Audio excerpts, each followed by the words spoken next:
Alright, हाय, कैसे हो सब लोग। आज इस छोटे से वीडियो में हम जानेंगे जुडिशरी गुजरात के बारे में, जो भी है हमारे लिए जानने लायक। राइट, सो गुजरात जुडिशियल सर्विसेज लगभग रेगुलरली अपनी वैकेंसीज निकालता है। Right, however the competition in Gujarat judiciary is fairly fairly very less. क्यों? क्योंकि गुजराती लैंग्वेज वहां पर पूछी जाती है, प्रीलिम्स में भी और मेंस में भी। इन चीजों से कैसे टैकल करना है and how to aim for this, what is the syllabus, what is the exam pattern, what has been the trend, everything will be analysing in this video. Discussion points इस video में तीन रहेंगे। सबसे पहला exam pattern, दूसरे number पे इसका syllabus और तीसरे नंबर पे ट्रेंड एनालिसिस। ठीक है, तो सबसे पहले बात कर लेते हैं एलिजिबिलिटी के बारे में। कौन दे सकता है गुजरात का पेपर? अब देखो, गुजरात का पेपर ऐसे देने के लिए देखा जाए तो व्यक्ति को गुजराती आनी चाहिए, वो तो एक सिंपल सा क्राइटेरिया हो गया। But let's move further and say about age. Age के बारे में मैक्सिमम एज होनी चाहिए 35। एज रिलैक्सेशन अलग अलग क्राइटेरिया में दिया हुआ है। अगर आप इसकी पुरानी वैकेंसीज उठा करके देखेंगे तो up until 39 years of age भी अलाउ किया जाता है इस पेपर को देने के लिए, अगर आप उस क्राइटेरिया में फॉल करते हैं तो। अन्यथा 35 इयर्स ऑफ एज तक आप एलिजिबल होते हैं। सेकंड, एजुकेशन होना चाहिए आपके पास एक डिग्री इन लॉ। ठीक है, लॉ में डिग्री होना चाहिए। मास्टर्स किया है, बहुत बढ़िया, कोई दिक्कत नहीं। बैचलर्स किया है, इतना तो चाहिए ही। राइट, 5 ईयर लॉ किया हो, 3 ईयर लॉ किया हो, कोई दिक्कत नहीं है। You just have to have a degree in law. Then third is experience, as in you have to be practising as an advocate. Now here's the catch, यहां पर ये नहीं कहा है 1 साल, 2 साल, 3 साल, 5 साल, नहीं। सिर्फ और सिर्फ इतना कहा है कि you must be practising as an advocate, that is to say आपका रजिस्ट्रेशन हुआ होना चाहिए। ठीक है, अगर आप रजिस्टर्ड एडवोकेट हैं आपका काम चल जाएगा। इनफैक्ट अगर आप लॉ डिपार्टमेंट या ऐसे संबंधित जो एलाइड डिपार्टमेंट्स हैं वहां पर भी काम कर रहे हैं तो भी काम चल जाएगा। ठीक है, सो वो भी काउंट होगा मतलब। Then others, you have to have computer proficiency, यानी कंप्यूटर में आपका नॉलेज है, वर्किंग नॉलेज है, इसका सर्टिफिकेट आपके पास होना चाहिए जो कि इशू किया गया हो आपके नाम पर। आपके पास कंप्यूटर प्रोफिशिएंसी ना सिर्फ आपको यहां दिखानी है, पर सर्टिफिकेट के माध्यम से भी आपके पास होनी चाहिए कि you have a working knowledge of computers. अब नॉलेज क्या क्या चाहिए? लॉ, गुजराती, कंप्यूटर, ये तीन हमें बेसिक नॉलेज चाहिए। ठीक, चलो आगे बढ़ते हैं।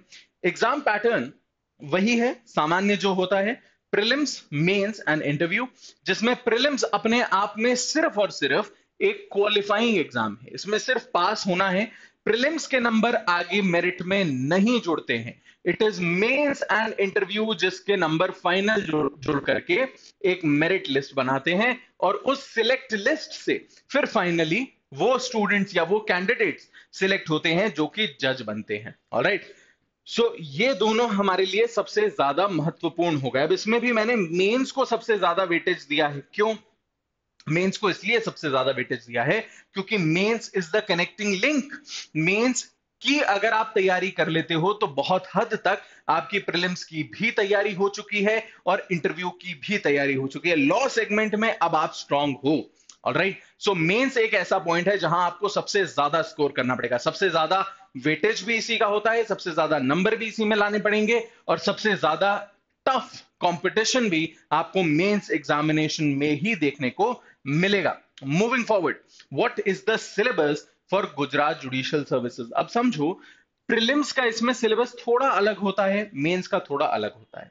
प्रीलिम्स और मेंस में डिफरेंस ये है, प्रीलिम्स में कम चीजें पूछी जाती हैं, मेंस में ज्यादा चीजें पूछी जाती हैं, which is a little bit different than some of the other state and similar to some other states as well। कई जगहों पर ऐसा ट्रेंड जो है फॉलो किया जाता है। फॉर एग्जाम्पल झारखंड में शुरुआत में प्रीलिम्स में कम पूछते हैं, मेंस में ज्यादा पूछते हैं। उल्टा होता है छत्तीसगढ़, प्रीलिम्स में ज्यादा है, मेंस में रिलेटिवली कम है क्योंकि लॉ नहीं पूछते।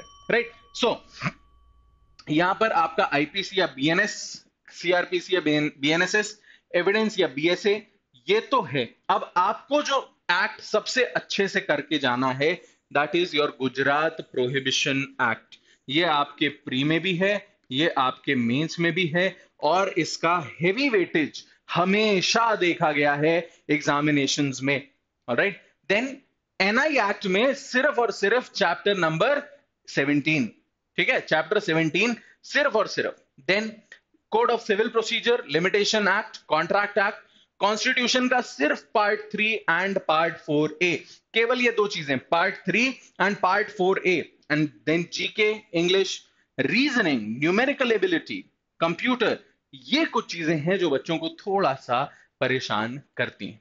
अब इसमें भी मैं आपको एक मजेदार चीज बताऊं कि 75% of this paper will be asked in English and 25% of this paper will be asked in Gujarati. Paper की ही लैंग्वेज गुजराती होगी 25%, और 75% पेपर जो है वो अंग्रेजी में पूछा जाएगा। यहीं पर आपकी गुजराती टेस्ट हो चुकी है, यहीं पर आपका लॉ टेस्ट हो चुका है, इसीलिए क्वालिफाइंग एग्जामिनेशन है। Now what is the level of difficulty for prelims examination? It's moderate to easier side. Prelims examination बहुत मुश्किल नहीं है, क्योंकि देखो एक तो सिलेबस बहुत रिस्ट्रिक्ट हो गया, पार्ट्स हम लोगों ने प्री डिसाइड कर दिए, राइट, कम नंबर का है, ज्यादा चीजें पूछी जा रही हैं। अगर आप थोड़ा बहुत गुजराती में प्रोफिशिएंट हो तो आपके लिए एक बहुत अच्छा अवसर है प्रीलिम्स निकाल पाना। देखो गुजराती पढ़ना बहुत ज्यादा मुश्किल नहीं है, गुजराती पढ़ने में फिर भी आ जाती है। Compare to a lot other languages in India, Gujarati is not very difficult to read and understand, it is just not very, right. थोड़ी मेहनत से आप पढ़ना सीख सकते हो, प्रीलिम्स निकालने लायक तो आ जाएगा। इशू आपको जहां आएगा वो है मेंस। चलो आगे बढ़ते हैं। मेंस का जो पेपर है वो कुछ हिस्सों में बटा हुआ है। सो पेपर 1 जो है आपका, उसमें आपका IPC, CrPC, evidence, probation of offender, JJ, domestic violence act, prevention of gambling act, immoral traffic prevention act, PCPNDT, NI act, again only chapter number 17, and registration of births and deaths act of 1969। ये सारे के सारे paper 1 में आते हैं, right. अब ये भी समझो कि पेपर 1 बहुत हेवी वेटेज का पेपर नहीं, पेपर कोई सा भी बहुत ज्यादा हेवी वेटेज का नहीं है। ऐसा नहीं है 200 300 400 500 नंबर का एक पेपर पूछा जा रहा है। Very simple, right, very simple. And उसमें अगर हम इतने सारे पूछ रहे हैं तो ज्यादातर संभावना ये होती है कि एक आध सब्जेक्ट से ही एक से अधिक सवाल आते हैं, और वो सवाल भी जो होते हैं they stick to the very basics, they stick to the very concept. आपको बहुत घुमा फिरा करके सवाल इसमें नहीं देखने को मिलेंगे। इनफैक्ट आप प्रीवियस ईयर पेपर्स को एक बार पन्ने पलट करके देखोगे तो you will realise the paper is not entirely difficult. In fact इसमें आंसर जो आप लिखोगे वो इंग्लिश या गुजराती दोनों में से किसी भी भाषा में हो सकता है। Moving forward to paper number 2। Paper number 2 is on the civil side. Civil side में you have the CPC, limitation, contract, partnership, SRA and court fees act. ठीक है, ये सारी चीजें हमको मेंस के पेपर नंबर 2 में देखने को मिल रहे हैं। And then you have your mains paper number 3 which is Gujarati. अब आप इसको जब देखोगे ना नोटिफिकेशन में, तो नोटिफिकेशन में ये पूरा का पूरा गुजराती लैंग्वेज में लिखा हुआ होगा, राइट, बट ये सेल्फ ट्रांसलेट आप कर सकते हो उसको पढ़ करके भी। तो Gujarati grammar, spelling, synonym, antonym, idioms and phrases, translation दो तरीके का। 12वीं के लेवल की जो गुजराती है उस हिसाब की आपको आनी चाहिए। सो बेसिकली आपसे 3 चीजें मांगी जा रही हैं गुजराती लैंग्वेज में। मैं आपको बताऊंगा कि इसकी भी तैयारी कैसे करनी है, ठीक है। अगर आप गुजराती में खुद को ट्रेन कर सकते हो और अगर आपका लॉ पोर्शन स्ट्रांग है तो फिर इस एग्जामिनेशन को भी टारगेट किया जा सकता है। मैं मन गढ़ंत बातें नहीं कह रहा हूं, मेरे 2 ऐसे मित्र हैं जिन्होंने इस पेपर के लिए गुजराती सीखी लगभग 2 महीने का समय देकर के, और आज वो गुजरात में जज हैं। Gujarati, as I said, is relatively an easier language to understand. हाँ, ये बात बिल्कुल ठीक है कि it will require a bit of an extra effort into learning a relatively newer language for you, but that's a personal preference. अगर आप इसको करना चाहते हैं तो you can go ahead with it, that's what I'm saying. तो यहां पर हमें 3 चीजें आनी चाहिए। पहला है गुजराती को पढ़ना, दूसरा बोलना, और तीसरा लिखना।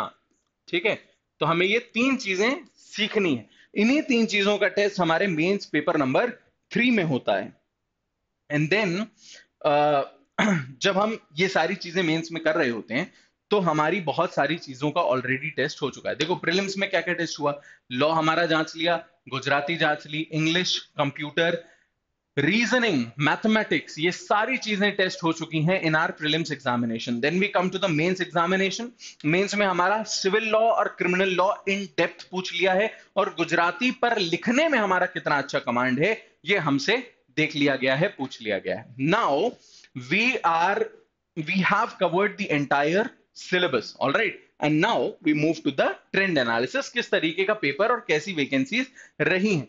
तो देखो वैकेंसीज एज आई सेड लगभग रेगुलर रही हैं। 2016, 17, 18, 19, फिर 20, 21 हम कोविड को हटा दें 22, ये सारी वैकेंसीज हमें लगभग 100 के आसपास देखने को मिली है। सिर्फ 2018 में 75 थी, वरना 112, 129, 124, 219 ऐसी वैकेंसीज गुजरात में अनाउंस हुई हैं। और अगर हम लेवल ऑफ डिफिकल्टी देखें तो ऑर्डिनरली मॉडरेट साइड पे ही रहा है लॉ में, लेकिन स्टूडेंट्स ने रीजनिंग वगैरह में प्रीलिम्स एग्जामिनेशन में थोड़े से इश्यूज एंड चैलेंजेस जो है वो फेस किए हैं, राइट। फॉर द स्टूडेंट्स जो गुजरात के नहीं हैं, आपके लिए जरूर Gujarati would be a challenge, but otherwise बाकी के जो रीजनिंग एंड मैथमेटिक्स वाला पार्ट है वो सभी के लिए इक्वली चैलेंजिंग रहा है। नाउ रिकमेंडेड बुक्स, आपको कौन कौन सी किताबें पढ़नी, मैंने कहा था ना ये आपके लिए, हर जो चीज आपके लिए जानने लायक है उस सब के लिए है, ठीक है। इनफैक्ट अब जो कमिंग वैकेंसी आएगी वो हायर पे स्केल के साथ आई थी। अभी तक जो बेसिक पे था वो 27,700 रुपए था, अब वो 74,000 रुपीज का बेसिक पे है। सो आपकी in hand salary would somewhere be north of 1 lakh rupees along with extra allowances and benefits जो भी सेकेंड एनजेपीसी के रिकमेंडेशंस में दिए गए हैं। नाउ रिकमेंडेड बुक्स, सबसे पहले भाई मैं गुजराती की बात कर लेता हूं। डायमंड बुक्स की एक किताब है लर्न गुजराती इन 30 डेज। ये मुझे कैसे पता है, मेरे वही जो मित्र हैं जिन्होंने गुजराती सीखी थी 2 महीने के अंदर, उन्होंने ये किताब मुझे रिकमेंड की है। उन्होंने कहा है कि यदि कोई बच्चा करना चाहे तो this is a decent enough book to you will not complete the book in 30 days, fairly obvious, but this book will give you an idea of how Gujarati works। तो कम से कम पढ़ना बोलना ये दोनों तो सीख जाओगे, लिखना सीखने में आपको थोड़ा सा और समय लगेगा। Second is singles learn Gujarati, that is also a book जिससे आप गुजराती लैंग्वेज पर अपनी प्रोफिशिएंसी, अपना कमांड जो है वो बना सकते हो। देन इंग्लिश और जीके के लिए, देखो लॉ के लिए मैं यहां रिकमेंड नहीं कर रहा हूं, लॉ के लिए वही कॉमन है, सबसे पहले बेयर एक्ट, एंड देन अगर कमेंट्रीज पे जाना है तो डेडिकेटेड कमेंट्रीज हैं, VN Shukla and Ratanlal Dhirajlal and Avtar Singh and Takwani and everything, right. So हम उस पर नहीं जा रहे, हम एडिशनल वालों की बात करें। जीके एंड इंग्लिश के लिए, जीके के लिए वेल आपके पास ल्यूसेंस एंड मनोरमा आती है। ल्यूसेंस की एक किताब आती है, मनोरमा की ईयर बुक आती है for the current affairs segment, Pearson for English, SP Bakshi for English. English के लिए इन दोनों में से कोई सी भी उठा सकते हो, दोनों ऑब्जेक्टिव है, ठीक है, दोनों ही ऑब्जेक्टिव इंग्लिश है। Now third is computer. Computer के लिए देखो, एक तो अगेन ल्यूसेंस की किताब आती है। जनरली जो एमपीसीजे की तैयारी करते हैं वो ल्यूसेंस को रेफर कर लेते हैं। हाउएवर गुजरात में ज्यादा प्रोमिनेंटली जो बिकती है किताब वो सौम्या रंजन बेहरा करके एक ऑथर हैं, उनकी है computer awareness for general competitive examinations. ये किताब ज्यादा वहां पर it's more sought after, right. And then coming to the last segment that is reasoning. Reasoning के लिए वही किताबें हैं जो हम हमेशा से पढ़ते आए हैं, R S Agarwal, S Chand, M K Pandey, right, R D Sharma if you want for numerical ability, right. तो ये आपकी रीजनिंग के लिए हैं। अगर आप इन 4 पार्ट्स पर कमांड बनाना चाहते हो for the prelims examination and for the mains examination, these are the books जो शायद आपके काम आ जाएं। एंड देन लास्टली, जो अब इस साल वैकेंसीज आनी है 2024, 208 टेंटेटिव वैकेंसीज अभी अनाउंस हुई हैं। अगेन टेंटेटिव तब तक होती हैं जब तक कि फाइनल नहीं हो जाता, राइट। इसमें कुछ वैकेंसीज कम या ज्यादा करने की पूरी संभावना रहती है। कुल 208 आपके पास आने वाली वैकेंसीज हैं। इट्स अ ह्यूज स्लॉट, अभी भी समय है वैकेंसीज आने में, अनाउंस होने में, बट बहुत ज्यादा समय हम मान करके ना चलें। और इसीलिए अगर ये स्टेट आप एम कर रहे हो तो अभी से तैयारी स्टार्ट करना आपके लिए ज्यादा बेनिफिशियल होगा, राइट। अगर गुजरात जुडिशरी से संबंधित आपके और कोई भी सवाल है तो हमें कमेंट्स में जरूर बताइएगा, and we'll definitely try to help you out with this selection of yours. Thank you so much, have a great day.